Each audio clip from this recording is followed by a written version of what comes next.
Ayan guys, so ex-mayor ng ayan, ng Pilipinas guys, si Sen Hernandez. Ayan, nasa Yeah, bilang we siyang are here to sympathize. We are from Belgium, Germany, and Tsaka ito rin, di ba?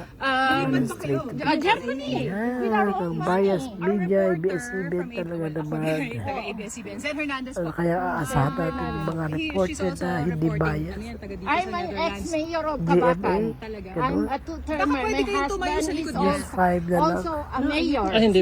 And Ayan, o. Gagamitin niyo lang kami eh. Bakit naman? Kayo kay Duterte, di ba? Ayan, buti nga si si Season Yes. pahiya ka doon, hindi nyo kaya yan, check galing the Jeopardy. health of our president. Mga He's an 80 years old by March immigrant 20. na yan sa So ibang pwede bansa. nga po, He was diba? kidnapped in the Philippines. Ayan, go, go!